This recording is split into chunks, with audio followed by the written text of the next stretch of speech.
Hi Gamerverse, I'm Nicholas Skinner, co-founder of Skinner Games, and I'm here with game reviews in 5 minutes or less. This time, we won't really be talking about a game as much, but we'll be addressing the Advanced Dungeons & Dragons 1st Edition, infamous Appendix N. What is really good about Appendix N is it gives a lot of really great inspiration, and if it comes right out of Gary Gygax's mouth, who will really question it, since he kind of, made the game that we all love and enjoy. He addresses the works of Paul Anderson, and here I have a couple of volumes that you can pick up pretty cheap from most used bookstores. I think I got these for $3 and $4 a piece.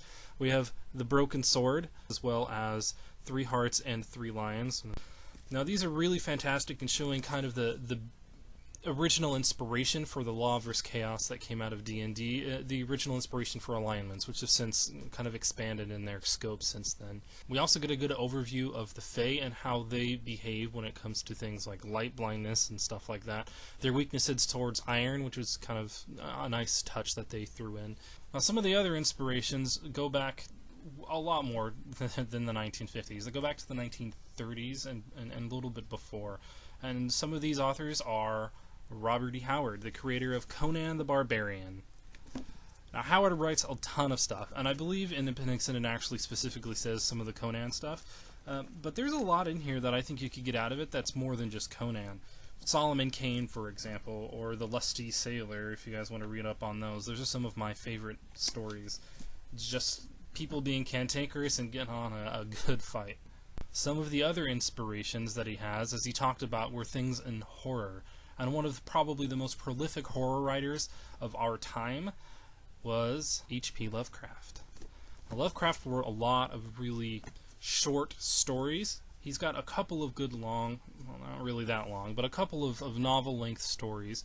But most of his things are short stories. You can pick them up and read them in maybe a couple of hours, if not half an hour or less.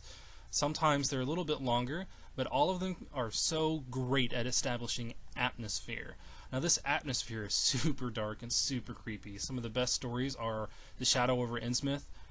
Rats in the Walls also creates a really good atmosphere, and what they do is establish this darkness that's so ever present and just pressing on people's minds. And the Cthulhu mythos, which takes an ordinary man and drives him completely insane through his experiences.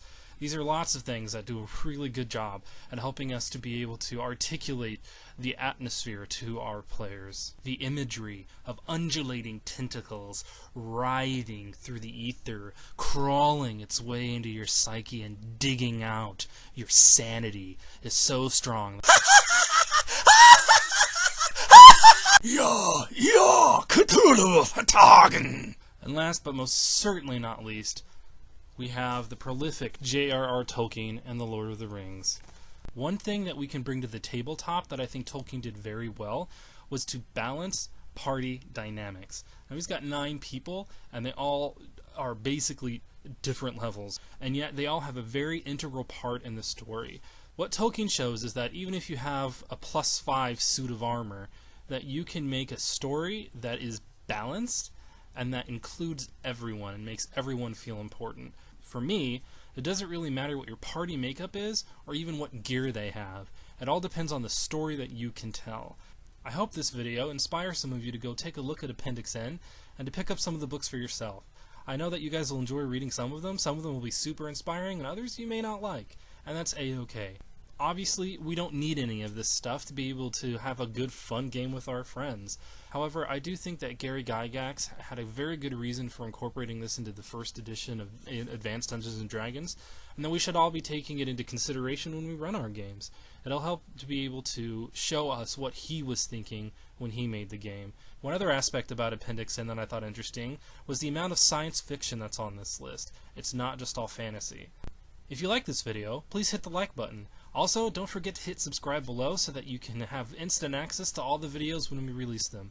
We'll also be doing a live play of retro role-playing this Saturday night at 9 p.m. Pacific time. We will be playing Blue Home and continuing on the adventure that we started using Beyond the Wall. I hope you guys join us for Saturday night. We'll see you then. Happy gaming!